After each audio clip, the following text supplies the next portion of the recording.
চলো আজকে তোমাদের ঘুরে দেখাই ভারতবর্ষের দ্বিতীয় আর আমাদের ওয়েস্ট বেঙ্গলের প্রথম রেল মিউজিয়াম, যেটা অবস্থিত আমাদের হাওড়াতে। তোমাদের সুবিধার্থে আমি মিউজিয়ামের ম্যাপ দিয়ে দিলাম, তোমরা পজ করে একবার দেখে নিও। এখানে গেলে কিন্তু তোমরা দেখতে পাবে বিভিন্ন ধরনের ট্রেন, লোকোমোটিভ, ট্রেনের ইঞ্জিন, আরও অনেক কিছু। আচ্ছা, প্রথমেই বলি তোমরা এখানে কিভাবে যাবে আর কোন সময়ে যাবে। আচ্ছা, এটা কিন্তু সপ্তাহে 7 দিনই খোলা, সকাল 10টা থেকে সন্ধ্যে 7:30 পর্যন্ত।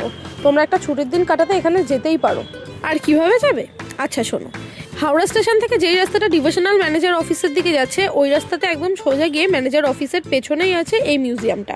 আর তোমরা যারা রেল নিয়ে স্টাডি করছো তারা কিন্তু এখানে অবশ্যই যেতে পারো। এটা তোমাদের জন্য অনেক হেল্পফুল হবে, অনেক কিছু জানতে পারবে, অনেক কিছু শিখতে পারবে। আর এখানে টিকিট প্রাইস মাত্র 30 টাকা, আর 5 বছরের নিচের বাচ্চাদের জন্য একদম ফ্রি। আর সব থেকে বড় ব্যাপার হলো তোমরা প্রত্যেকটা ইঞ্জিনে চড়তে পারবে, চড়ে দেখতে পারবে যে কোথায় কি আছে, বা এই বিষয়ে তোমাদের যাদের ইন্টারেস্ট আছে তারা সব সামনে থেকে দেখতে পারবে, হাতে ধরে শিখতে পারবে। দেখো, আমার কিন্তু একটা বহুদিনের শখ ছিল যে আমি ট্রেনের উপরে বসবো, মানে ট্রেনের সামনে দাঁড়াবো আর কি, রানিং অবস্থায়। বাট সেটা তো কখনো পসিবল হয় না, কিন্তু আমি এখানে গিয়ে সেই শখটা একটু হলেও পূরণ করতে পেরেছি।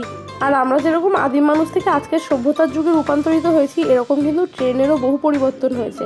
আমি এখানে দেখাচ্ছিলাম ট্রেনের চাকা কত বড় ছিল আগে আর কতটা চওড়া ছিল, আর সেখানে আজকে ট্রেনের চাকা ছোট হতে হতে এতটাই ছোট হয়েছে যে আমরা দেখতে পাই না বললেই চলে। তোমরা কিন্তু একদিন অবশ্যই যেতে